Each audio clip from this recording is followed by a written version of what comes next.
અત્યારે ભાજપ રેલી કરે કે સભા કરે આવી તો લાગે છે કે આટલા લોકો હોય ન્યા?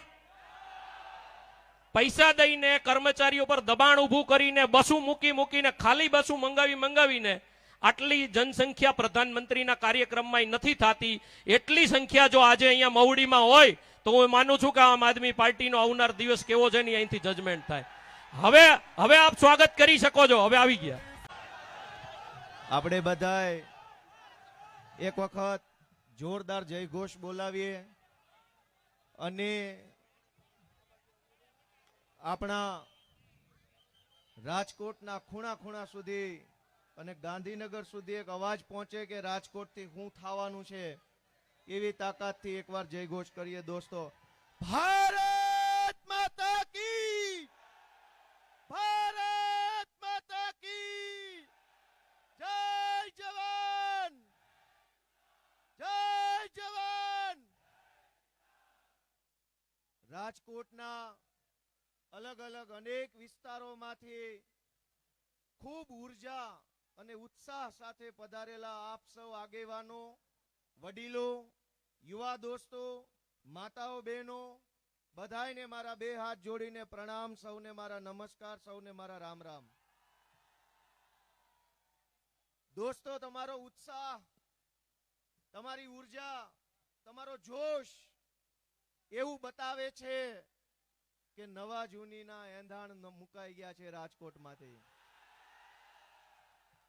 કંઈક નવું પરિવર્તન રાજકોટથી થવાનું છે અને એનો જ આખો આગાજ છે દોસ્તો, એનો જ આગાજ છે આખો. દોસ્તો, તમે બધાય આટલા ઉત્સાહ સાથે અહીંયા ઉપસ્થિત છો, પણ આ સભા જ્યારે થવાની હતી એની પહેલા અમારા આમ આદમી પાર્ટીના સૌ આગેવાનો, કાર્યકર્તાઓ, મીડિયાના મિત્રો, આગેવાનો, બીજા ઘણા બધા હારે હું સંપર્કમાં હતો. બધાએ મને એમ કીધું કે આ સભામાં ખૂબ લોકો આવવાના છે, ખૂબ લોકો આવવાના છે, જબરજસ્ત લોકો આવવાના છે. મેં બધાને એમ પૂછ્યું કે કેમ એટલા બધા લોકો આવવાના છે? દરેક વ્યક્તિએ મને એમ કીધું કે ગળે આવી ગયા છે, હવે જો સભામાં નહીં આવે ને તો આવ્યા જેવા નથી રહેવાના. એટલો અન્યાય, એટલો અત્યાચાર, એટલો જુલમ, એટલો ભ્રષ્ટાચાર, ક્યાં જઈને કેવું, કોને કેવું, કોણ સાંભળશે? કોઈ જનતાની પીડા સાંભળવા વાળું નથી દોસ્તો. અને એવા સમયે જનતાની પીડા સાંભળવા વાળો કોઈ માણસ ગુજરાતમાં નથી વધ્યો. એવા સમયે વિસાવદર વિધાનસભાના અમારા ખેડૂતોએ, અમારા આગેવાનોએ ગુજરાતની જનતાને એક નવી આશા અને દિશા આપવાનું કામ કર્યું છે દોસ્તો. અને જ્યારથી વિસાવદર વિધાનસભાની ચૂંટણીનું પરિણામ આવ્યું, આખા ગુજરાતમાં લોકો ખૂબ ખુશ થયા, ખૂબ ખુશ થયા, જબરજસ્ત મજા લીધી દોસ્તો. 30 વર્ષ થઈ ગયા ભાજપની સરકારને, આટલું ખુશ માણા કોઈ દી નથી જોયું દોસ્તો. આ પહેલી વાર માણા આટલું ખુશ છે, પહેલી વાર લોકો ખુશ થયા. પણ મારી વાતની શરૂઆત એક પીડા સાથે કહેવી છે. મેં ગઈકાલે સુરેન્દ્રનગરમાં આ વાત કીધી. મને એક વાત મનમાં બહુ ખટકે છે, દુખે છે, પીડા થાય છે, આઘાત લાગે છે. ઈ વાત એમ છે કે અનેક લોકોએ અમને એમ કીધું, મીડિયાના આગેવાનો, રાજકીય આગેવાનો, બીજા ત્રીજા ઘણા લોકોએ અમારું એવું ધ્યાન દોર્યું, સતત ધ્યાન દોરે છે, એમ કે છે કે તમારી સભામાં ભલે માણસો આવે પણ શહેરોમાં તમને કોઈ મત નહીં દે, શહેરમાં તો ભાજપ જ આવશે. હજુ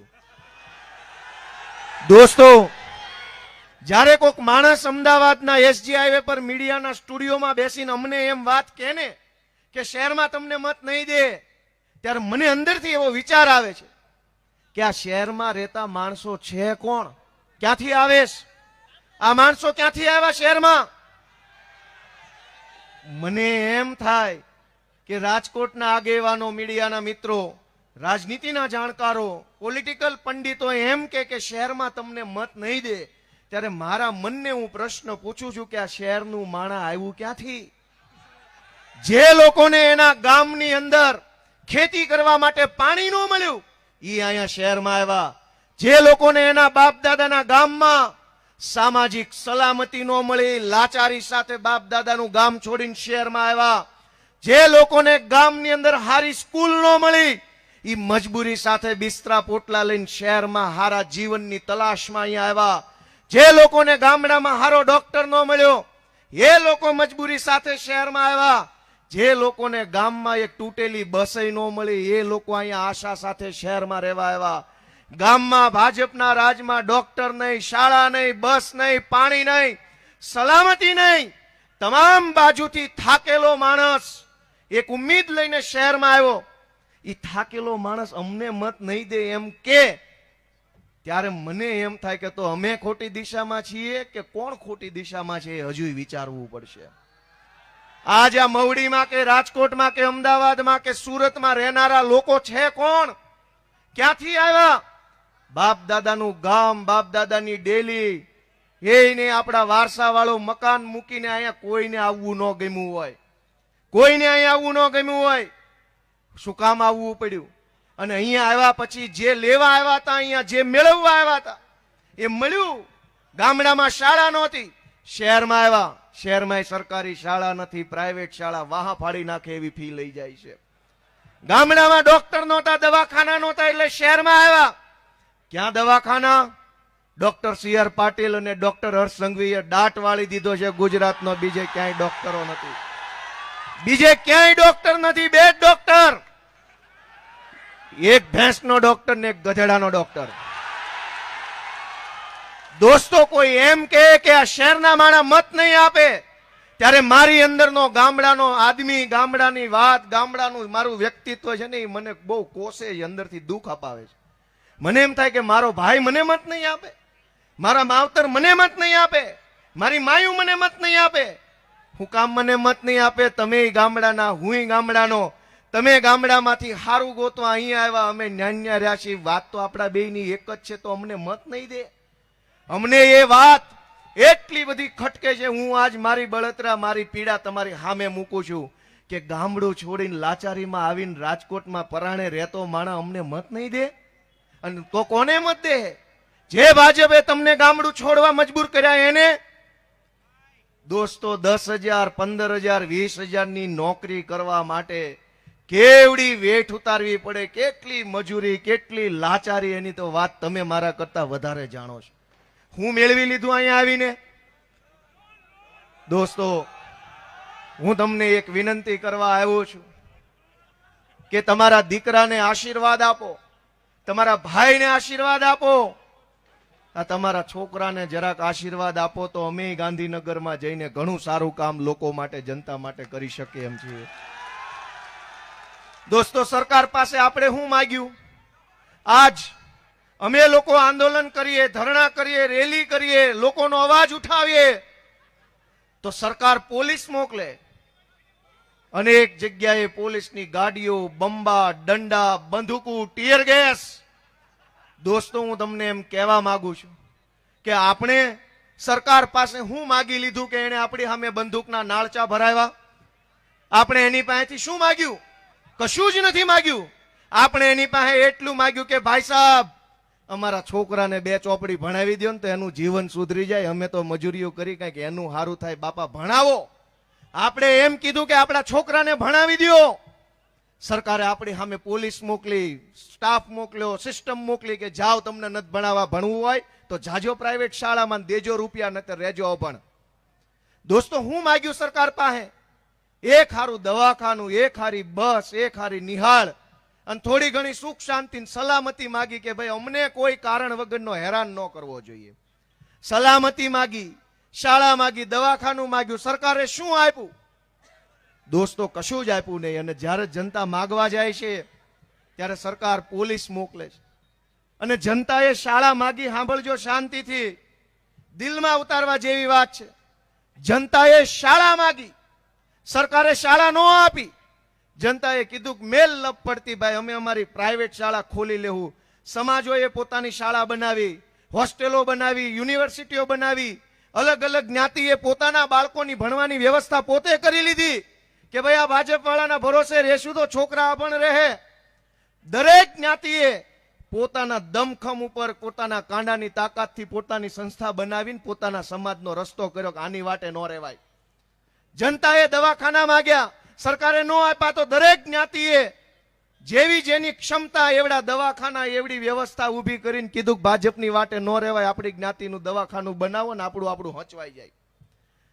જનતાએ બસ માંગી, સરકારે બસ નો આપી તો જનતા પ્રાઇવેટ બસમાં ચડી ગઈ કે કઈ વાંધો નહીં, ભાજપની બસની વાટે નથી રહેવું, જે મળ્યું સાધન લઈને આપણે જ્યાં જવું છે ત્યાં જઈએ. જનતાએ એક ટપાલ લખવા માટે ટપાલી કે પોસ્ટમેન માંગ્યો, સરકારે ટપાલમેન પોસ્ટમેન નો આપ્યું. જનતાએ કીધું કાંઈ નહીં, પ્રાઇવેટ કુરિયર કરો.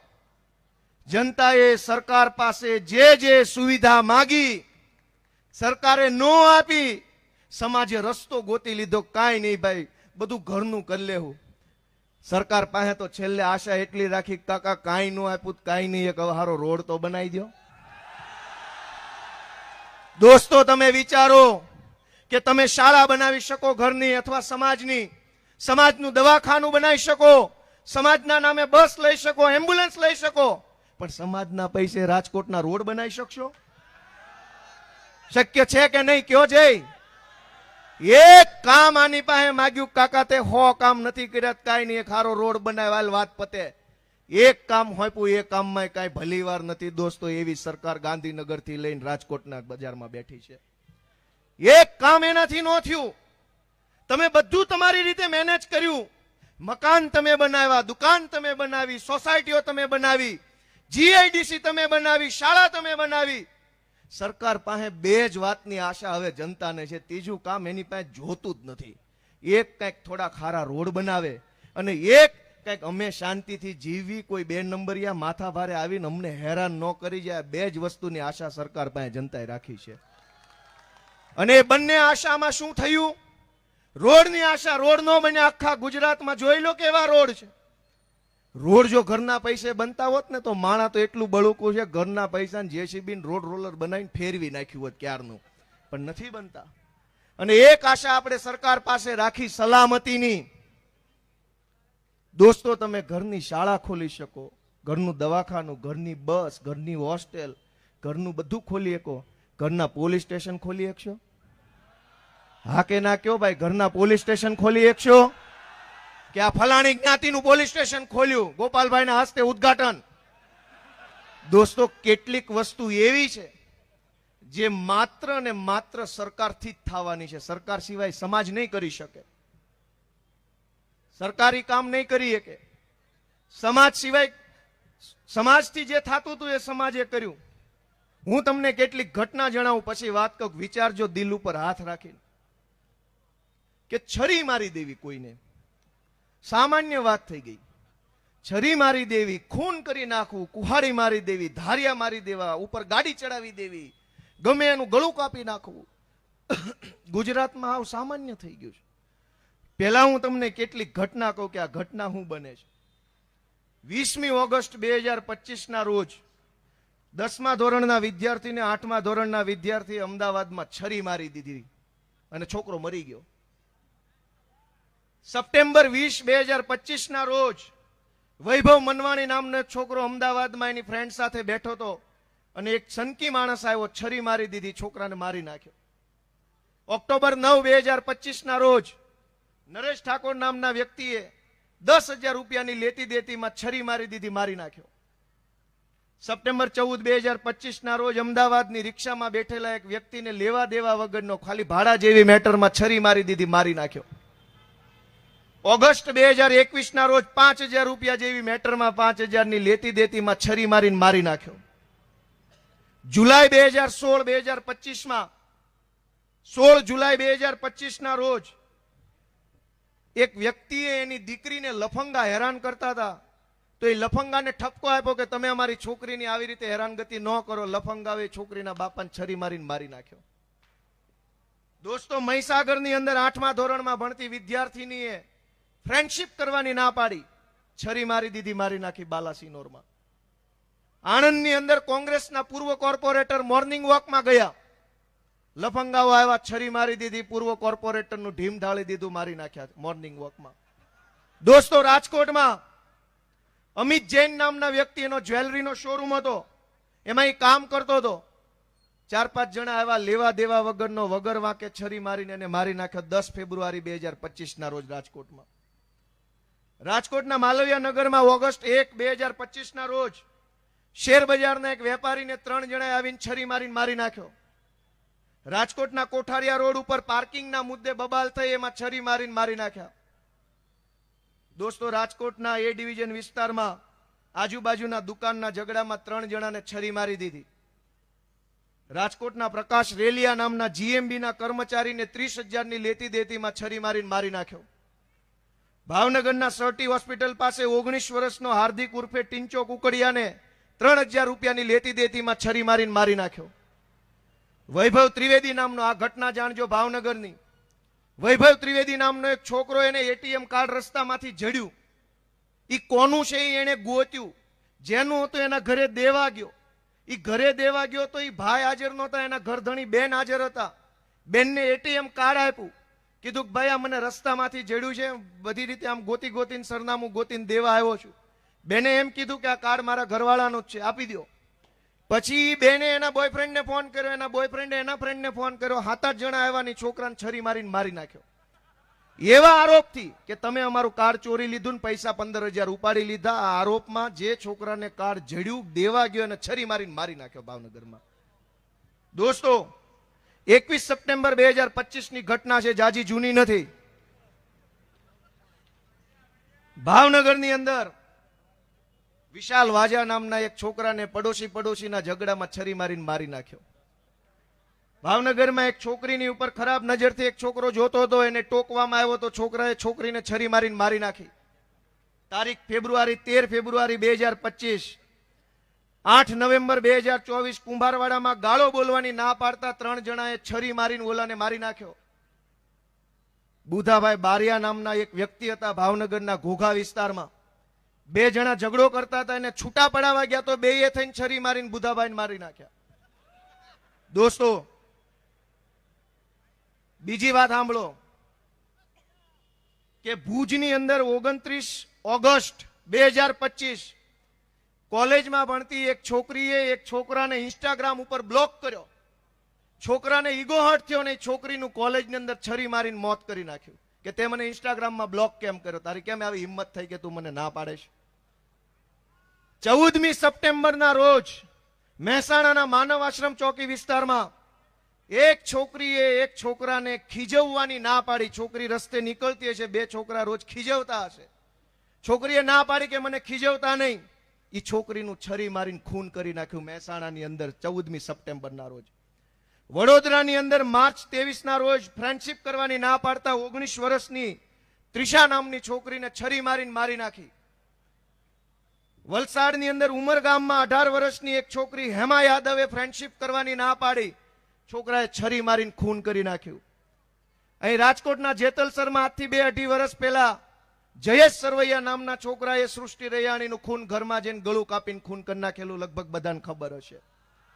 સુરતની અંદર 13 ફેબ્રુઆરીના રોજ એક તરફી પ્રેમમાં પાગલ પ્રેમીએ છોકરીની હત્યા કરી નાખી.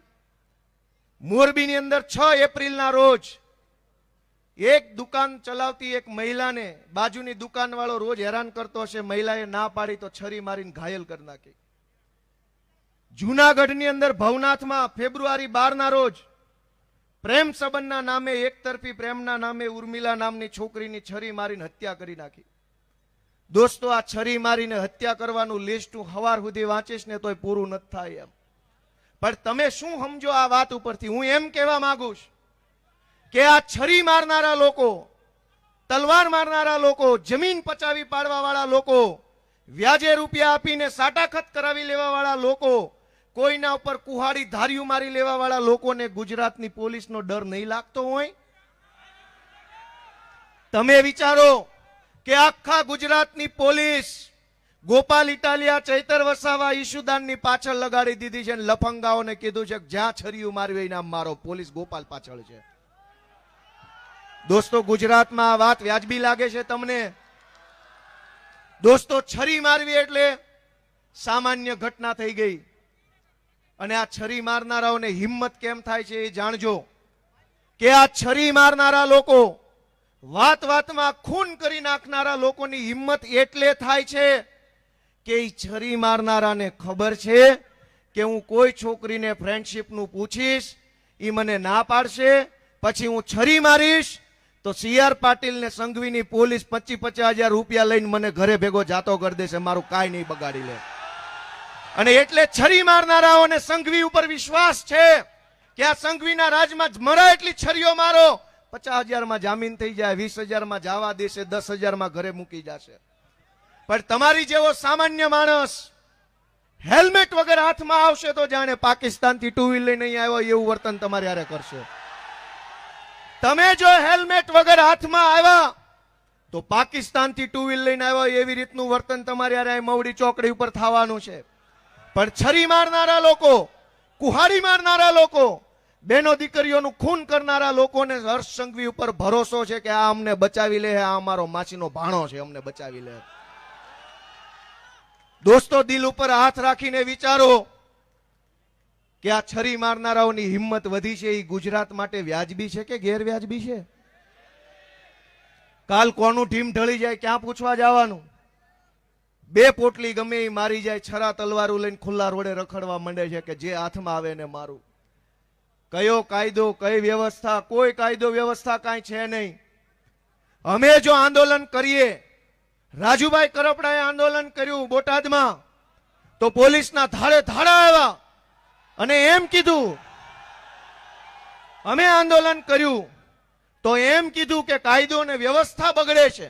નહીં, કાયદો ને વ્યવસ્થા નહીં, તમારા લુગડા બગડે છે.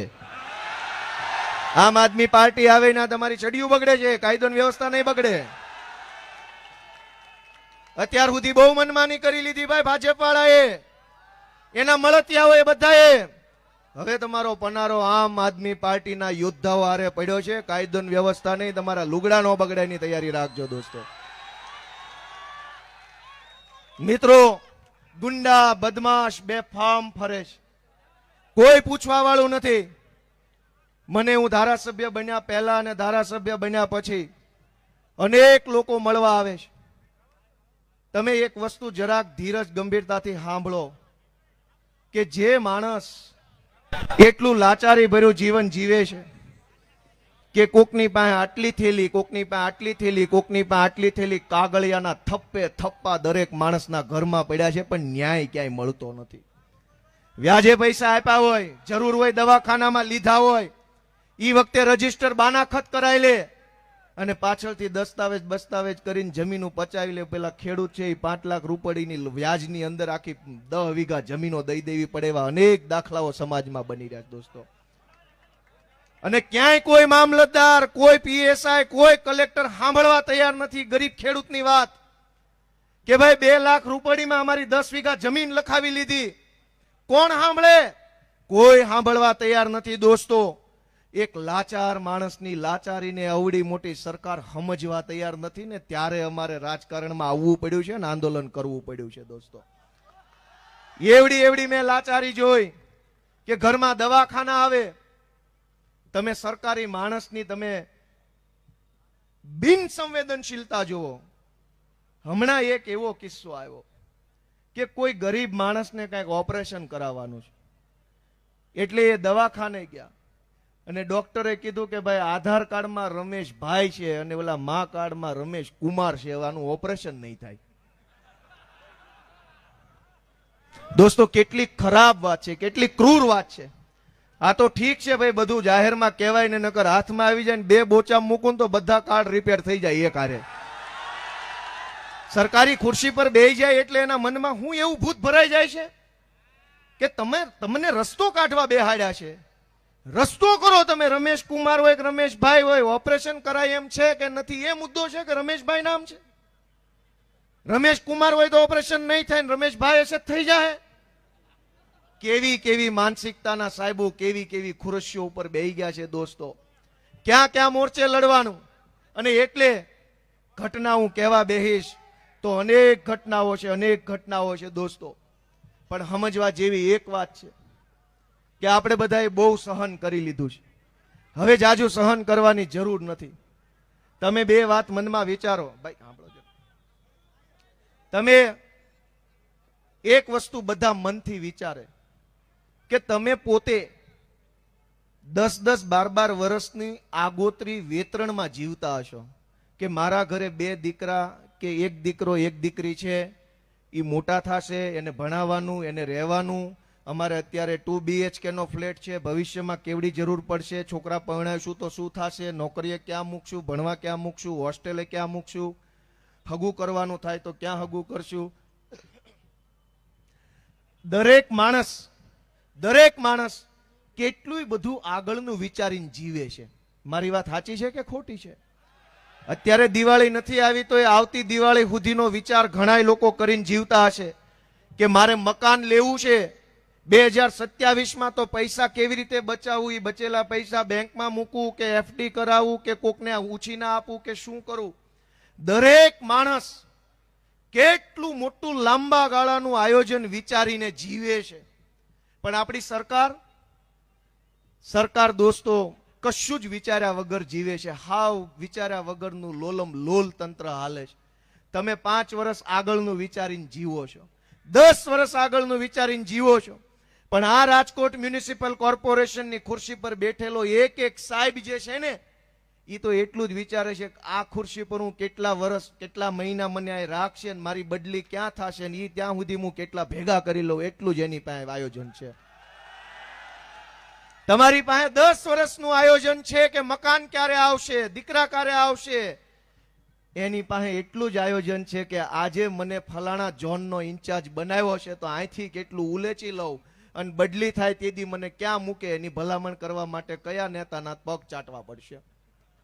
દોસ્તો, દરેક અધિકારી ગુજરાતની સરકારમાં પ્રમોશન ક્યાં થશે, બદલી ક્યાં થશે, મને અહીંથી કેટલા ખાવા મળશે, 1.5 વર્ષનું વિઝન લઈને જીવે છે બધા. લગભગ સરકારી માણા 2-5 હારા હોય તો એને ભગવાન 100 વર્ષ ના કરે, પણ બાકીમાં કઈ લેવા જેવું છે નહીં.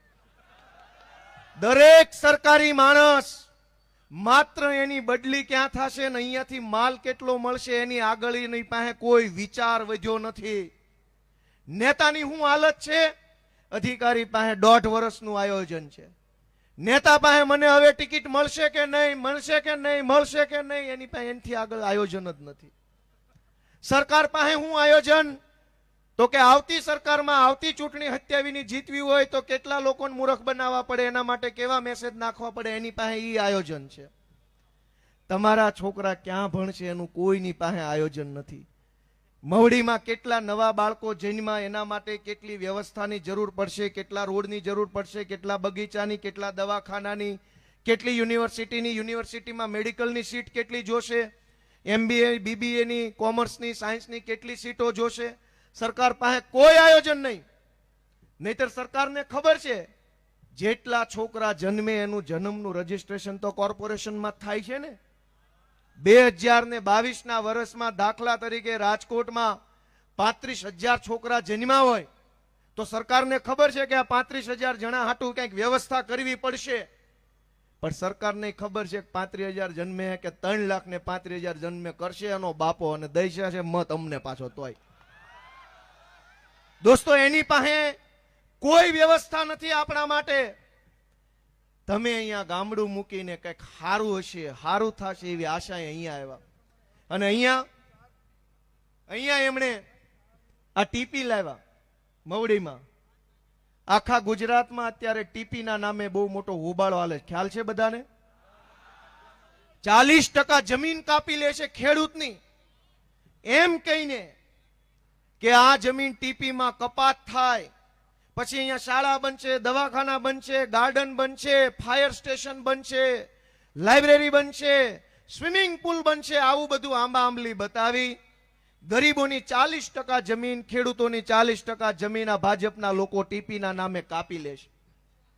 મને વિસાવદર વિધાનસભાનો ધારાસભ્ય બનાવ્યા પછી મુખ્યમંત્રી સાહેબને ફેસ ટુ ફેસ મેં પૂછ્યું કે સાહેબ, હું વકીલ છું, કાયદાની ચોપડી આખી 10 વખત વાંચીને તમારી સામે ઊભો છું, લ્યો આ ચોપડી, કયા પાના પર કઈ લાઈનમાં કઈ કલમમાં કયા શબ્દમાં લખ્યું છે કે 40% જમીન તમારે કાપી લેવી, બતાવો, જાઓ, હું જોઉં છું કે ક્યાં લખ્યું છે.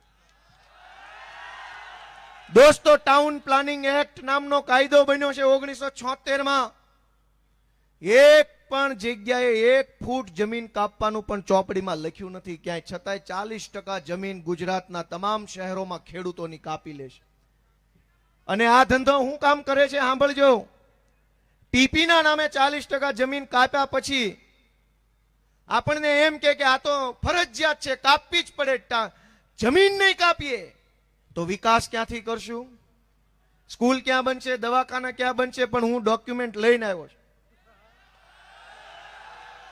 આપણને ભાજપના ઠોઠ નેતા જેવું પોહાય નહીં, પાકું કામ જોઈએ, ભણેલ ગણેલ માણા ટાઈપનું. આ છાપું છે, કેમેરો ઝૂમ થતો હોય તો કરજો, એટલે ઓલી એલઈડી સ્ક્રીન ઉપર દેખાય.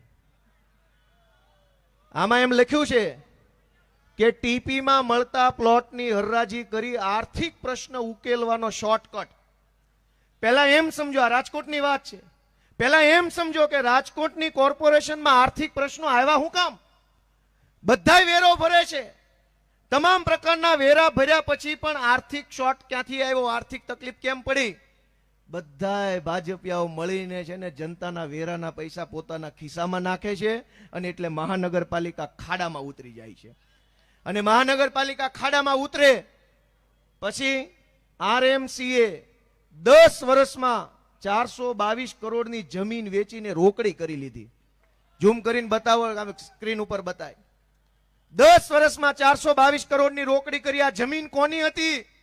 ખેડૂતની જમીન હતી. મફતના ભાવે પડાવી લીધી, 422 કરોડમાં વેચીને બજા ભાજપિયા ખાઈ ગયા, ઓડકારો નો ખાધો. દોસ્તો, જમીન તમારી મફતના ભાવે લઈ જાય ભાજપ વાળા, અને વેચી કોને? ભાજપના નેતાઓને. હું બીજું પાનું ખોલું છું કે આ ગુડા લખ્યું, ગુડા. ગુડા એટલે ગાંધીનગર અર્બન ડેવલપમેન્ટ ઓથોરિટી. જેમ અહીંયા રૂડા છે, ગુડાએ સરગાસણ અને કુડાસણના 1.70 અબજના 2 પ્લોટ હરાજીથી વેચવા મૂક્યા. આ જમીન 40% લેખે મફતના ભાવે કાપી લીધી ભાજપના મળતિયાઓએ. એની કિંમત છે 1.70 અબજ રૂપિયા. એ ખેડૂતની જમીન મફતમાં લઈને 1.70 અબજમાં વેચીને બધાએ ભાગ પાડી લીધો, ને કોઈ ઓડકારે ખાધો ને કોના પેટમાં કેટલો માલ ગયો. 40% ટીપીના નામે જે ખેલ હાલે છે, હું તમને આગળ બતાવું. આ રાજકોટનું છે. મહાનગરપાલિકાએ 300 કરોડની જમીન વેચીને કર્યો વિકાસ. નાના મહુવા, રૈયા સહિતના વિસ્તારમાં આવેલા 5 પ્લોટ એચપીસીએલ, તો મવડી અને કોઠારિયામાં આવેલા 3 પ્લોટ જેટકોને વેચ્યા.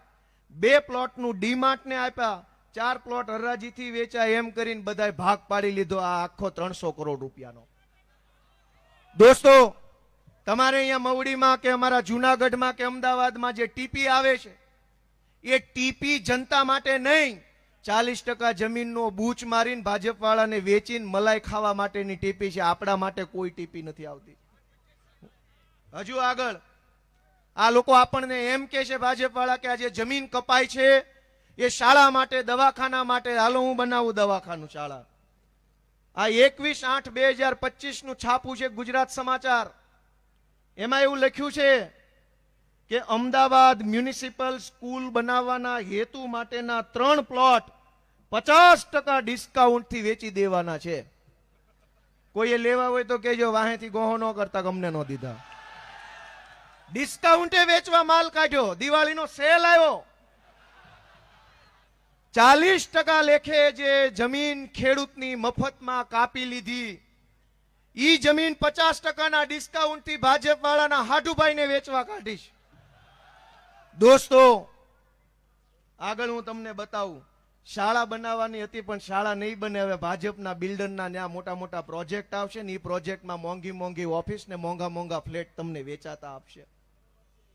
દોસ્તો, અમદાવાદમાં રજીસ્ટ્રેશન અને 15-16 એપ્રિલે ઈ ઓક્શન, ઓનલાઈન હરાજી. કેટલા કરોડ રૂપિયા? ઓછામાં ઓછા ઓવડાએ 9 પ્લોટની 96,000 સ્ક્વેર મીટર એરિયાનો ઈ ઓક્શનથી 900 કરોડ રૂપિયાના પ્લોટ વેચવા કાઢ્યા. ઓવડા એટલે Ahmedabad urban development authority. 900 crore રૂપિયાની ખેડૂતની જમીન મફતમાં લઈ લીધી, વેચવા કાઢી. ભાજપ વાળાના હાળાહાડુભાઈ લઈ લેશે. ખેડૂતને આવજો અને ન્યા ભાજપ વાળાના મોટા મોટા બિલ્ડિંગ બનશે, એ બિલ્ડિંગમાં તમને મોંઘા મોંઘા ફ્લેટ વેચી નાખશે અને થઈ ગયો વિકાસ. અને પછી કોઈ રાજકીય વિશ્લેષક મને એમ કહેશે કે શહેરમાં તમને મત નહીં મળે. હું કામ?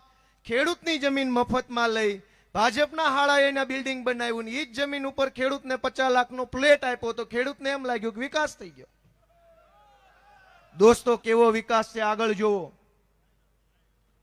ડભોલીમાં આ તારીખ કઈ છે? 1/10/2025.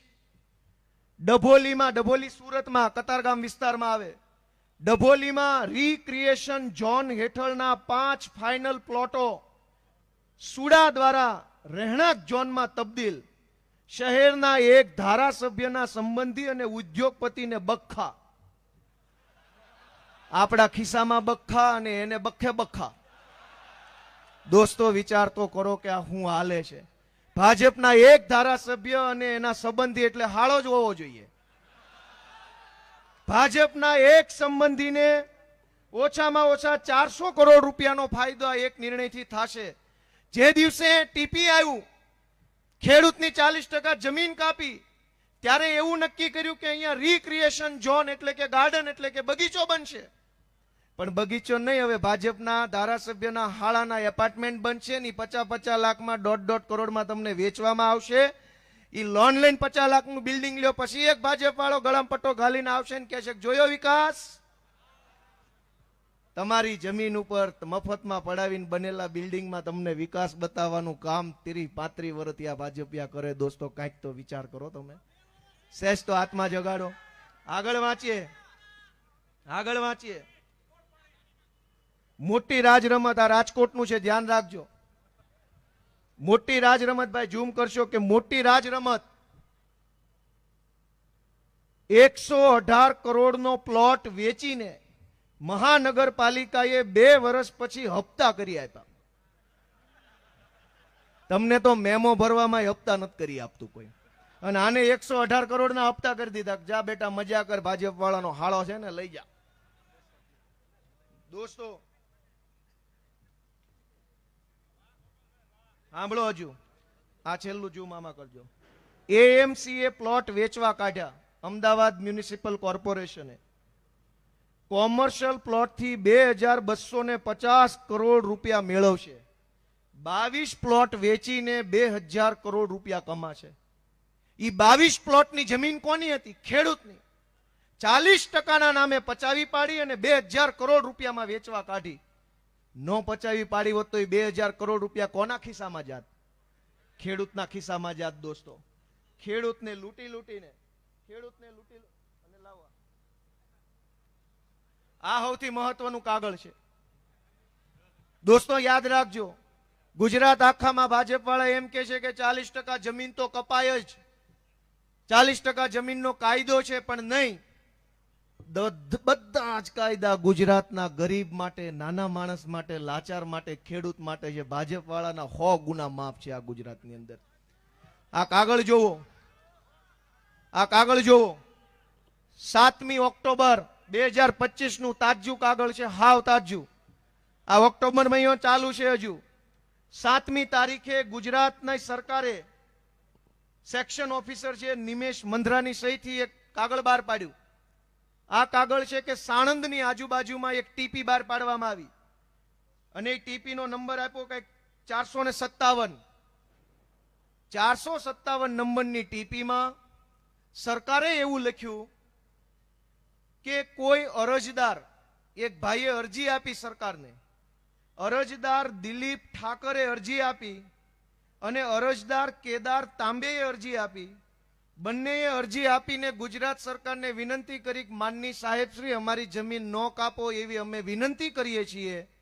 સરકારે આ લેખિતમાં 7/10/2025 ના રોજ હુકમ કર્યો કે અરજદારે અરજી કરી છે, એમણે વિનંતી કરી છે, બહુ નાના માણસ છે, ગરીબ માણસ છે, એટલે એમની કુલ 4,71,000 ચોરસ મીટર જમીન જે છે એમાંથી 40% કપાત કરવાના બદલે માત્ર 10% કપાત કરવી, 30%ની ખેરાત.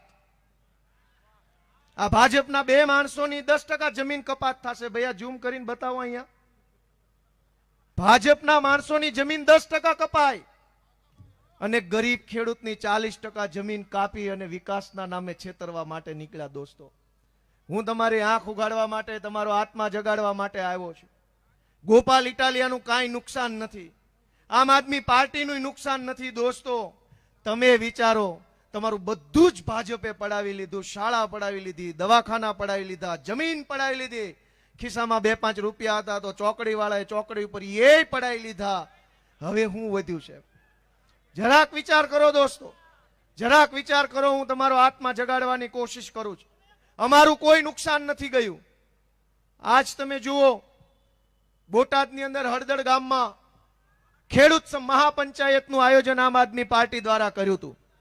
કડદો કરે છે દોસ્તો. એક વાત વિચારો કે આ ગુજરાતમાં આમ જનતાએ 12 માસ આંદોલન જ કરવા પડે છે. સાંભળજો, હું તમને કહું, શાળામાં ફી વધારો થાય તો 100 વાલીઓએ આવવાનું. શાળાનો ફી વધારો પાછો ખેંચો, આંદોલન પાછો ખેંચો. દોસ્તો, ગામમાં બસ ન આવતી હોય તો આંદોલન, કે બસ લાવો, આંદોલન. સોસાયટીમાં પીવાનું પાણી ન આવે તો માટલા ફોડવાનું આંદોલન. દવાખાનામાં ડોક્ટર ન હોય તો ડોક્ટર મૂકોનું આંદોલન. પોલીસ FIR ન લખે તો FIR લખો, આંદોલન. આપણને એમ થાય કે અહીં આંદોલન કરવા જ જઈનમાં છીએ, બીજું કઈ આપણી પાસે કામ જ નથી. રોજ જાગી નવા આંદોલનમાં જોડાવાનું.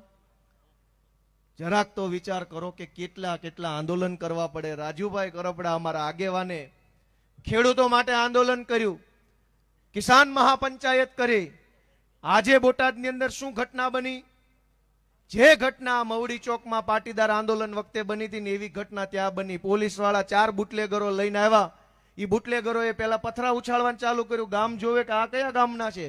ત્યાં તો પોલીસ કે પથ્થર મારો થયો અમારા ઉપર, મારો બધાને. તમે 10-15 બુટલેગર લઈને આવ્યા, તમે પથ્થર મારાની તૈયારી કરીને આવ્યા, તમે આખા ગામને આરોપી બનાવવાની કોશિશ કરીને આવ્યા. આ ટોળાની અંદર 5 બુટલેગરો ભળીને પથરા ફેંકે, એમાં આપણે શું કરીએ? આજ બોટાદની અંદર આ ઘટના બની. પોલીસ વાળા 10-15 બુટલેગર લઈને આવ્યા. ઈ બુટલેગરોએ પથ્થરમારો કર્યો. પછી પોલીસ ગામ આખું ચારે બાજુથી ઘેરી લીધું અને ગામના ખેડૂતોને બેફામ માર માર્યો. રાજુભાઈને પકડ્યા, રાજુભાઈ બોરખતરિયાને પકડ્યા, અમારા અનેક આગેવાનોને પકડ્યા. પોલીસના માણસોએ પોલીસની ગાડી ઊંધી નગાવીને હળગાવી દીધી. પછી એના માણસો પાછા કેમેરો લઈને જોવો અમારી ગાડી હળગાવી દીધી. દોસ્તો, બુટલેગરોએ પોલીસના ડોકા કાપી નાખ્યા ત્યારે તો કોઈ બોલ્યું નહીં. ગુજરાતના અનેક બુટલેગરોએ પોલીસ ઉપર કાર ચડાવી દીધી. તે દિવસે તો કોઈ FIR થતી નથી. પણ એક નિર્દોષ માણસ આંદોલન કરવા નીકળે, પોતાનો હક માંગવા નીકળે એટલે ભાજપ વાળા તરત પોલીસ મોકલે છે. મેં નક્કી કર્યું છે કે જે લોકો ભાજપની દલાલી કરે છે, જેને ભાજપની સરકારમાં પ્રમોશન જોતા છે, જેને ભાજપની સરકારમાં મોટા મેડલ જોતા છે, એને મેડલ ગોપાલભાઈ ઇટાલી આપશે. લોટાના મેડલ આપવાના છે જેને દલાલી કર્યા.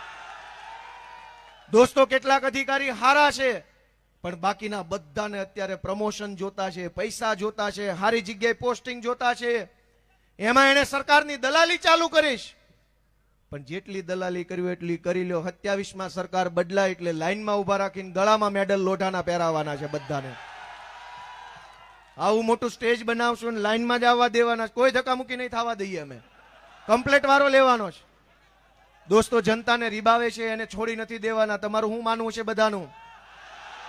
જેણે જનતાને દબાવવાનું કામ કર્યું, જનતાનું શોષણ કરવાનું કામ કર્યું, જેણે ભ્રષ્ટાચાર કર્યો, જેણે પૈસા લૂંટ્યા છે, એ બધાને મેડલ આપવો જોઈએ કે ન આપવો જોઈએ? કયો છે બધા મને.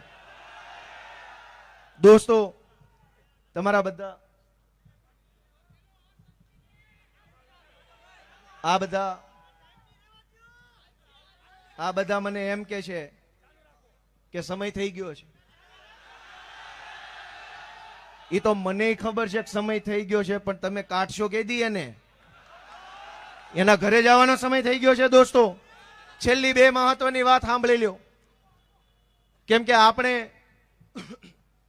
કંઈક સારું થાય એવા ઉદ્દેશ્ય સાથે અહીંયા ભેગા થયા. દોસ્તો, રાજનીતિની વાત મેં બહુ કરી. સેજ એક મારા હૈયાની વાત તમને કહેતો જાઉં, રાજકારણ વગરની. હું જે દિવસે મારા ટીંબી ગામમાં રહેતો હતો, ખેતી કરતો હતો, હીરા ગણતો હતો, બહુ જાજા લોકો મને ઓળખતા નહોતા. કાંઈ આપણું કાંઈ માન મર્યાદા નહીં, કાંઈ આપણો મોભો નહીં, કાંઈ વજન નહીં, કોઈ બોલાવે નહીં, કોઈ કાંઈ પૂછે નહીં. તે દિવસે ગામમાં એક જીવન જીવતા તમારી જેમ હજારો લોકો એક સામાન્ય જીવન જીવે છે.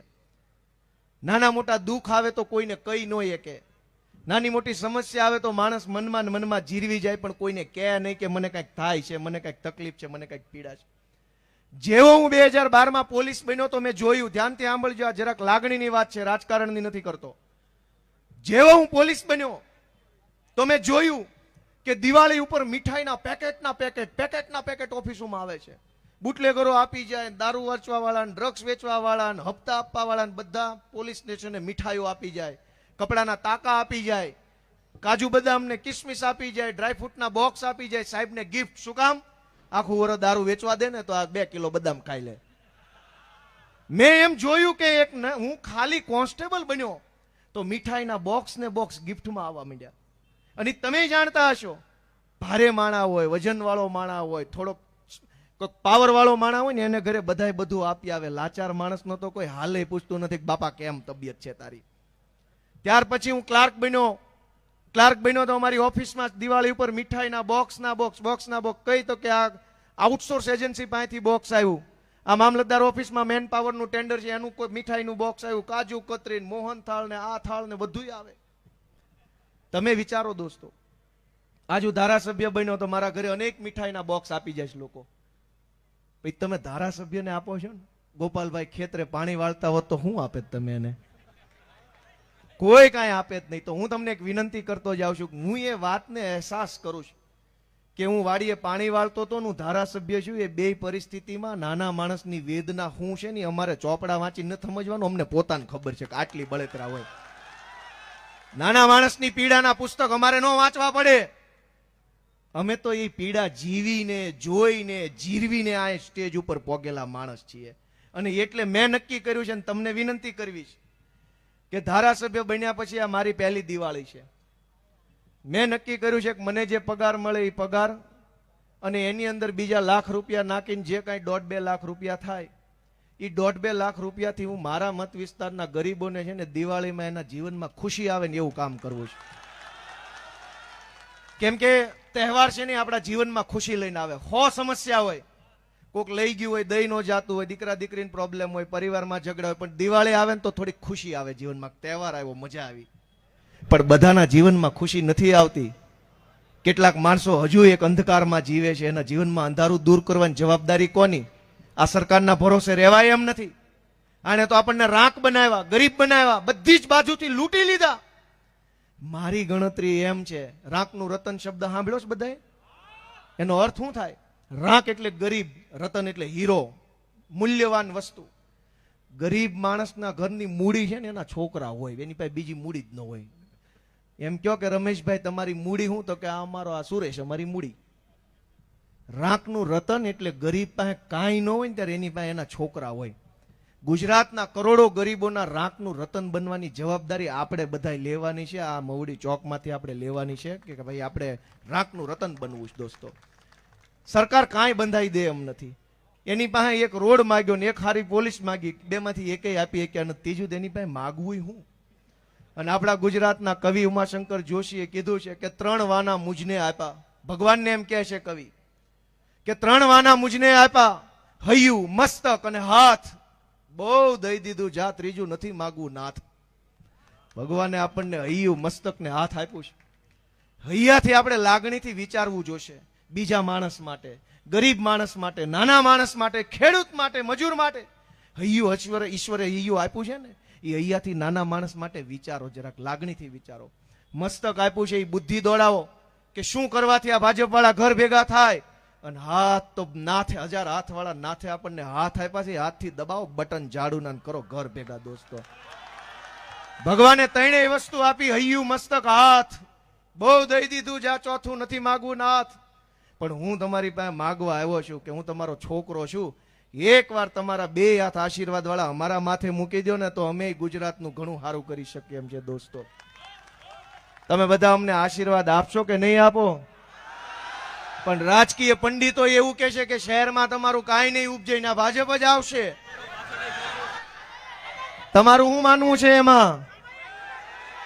દોસ્તો, આ વખતે એવા ઘર ભેગા કરો, એવા ઘર ભેગા કરો 100 વર્ષ સુધી શહેરમાં મીંદડા દેખાવા ન જોઈએ. ગરીબ માણસની હાય લાગી જવી જોઈએ એને. બહુ લાચારી કરાવડાવી છે આપણી પાસે દોસ્તો. હવે આપણે આટલું બધું સહન કરવાની જરૂર નથી. સહેજ જરાક જાગો. અમારી આમ આદમી પાર્ટીના ભાઈ શ્રી ચેતનભાઈ કમાણી ખૂબ સંઘર્ષ કરી રહ્યા છે. એમને એકવાર જોરદાર તાળીઓથી વધાવો. આ વોર્ડના આગેવાન છે, ચૂંટણી લડ્યા હતા અહીંથી. એવા અમારા આગેવાન અજીતભાઈ લોખેલ, અમારા શિવલાલભાઈ બારસિયા, અમારા રાહુલભાઈ ભુવા, અમારા રાજકોટ શહેરના પ્રમુખ દિનેશભાઈ,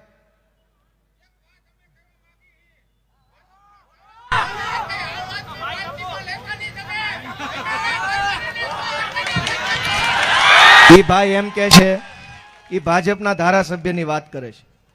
મારું હું તમને છેલ્લી વાત કહી દઉં. એમણે ભાજપના ધારાસભ્યની વાત કીધી.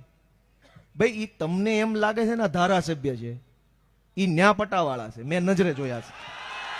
નથી કાંઈ ધારાસભ્ય બારાસભ્ય કાંઈ. ઈ આયા એ નવા સભા કોટી બંડી બધું આયા ન્યા એની પાસે કચરા પોતા કરાવે છે. અમે નજરે જોઈ છે દોસ્તો. રોવે છે રોવે પણ કઈ નથી એકતા કોઈને. અને મારી વાત ખોટી હોય તો વિધાનસભાના કેમેરા છે ને એમાં લાઈવ રેકોર્ડિંગ થાય છે. સીસીટીવી રિલેઝ કરી દો. આખા ગુજરાતમાં જનતા જોઈ લે કાયદેસરના કચરા પોતા કરાવે છે આની પાસે. હું દાવા સાથે મેં 50 વખત અલગ અલગ જનસભાઓમાં કીધું કે ભાજપના ધારાસભ્યો છે એ વિસ્તારમાં ધારાસભ્ય, વિધાનસભામાં પટાવાળા લેવલના માણસોને તમે ધારાસભ્ય બનાવીને બેઠા છો. આમાં પીડા કેમ ઓછી થાય દોસ્તો? કઈક ભણેલા ગણેલા બાજુ તમારું દૂરબીન ફેરવો, તમારો કેમેરો આ ભણેલા માણા બાજુ કરો અને તમારો કેમેરો ઝૂમ કરો ને તો તમને ગોપાલભાઈ ઇટાલિયા, ઈશુદાન ગઢવી, ચૈતર વસાવા જેવા હજડ બમ યુવાનો તમારા કેમેરામાં દેખાય દોસ્તો. ખૂબ ખૂબ હૃદયપૂર્વક બધાનો આભાર. ભારત માતા કી જય. જવાન. હાલો.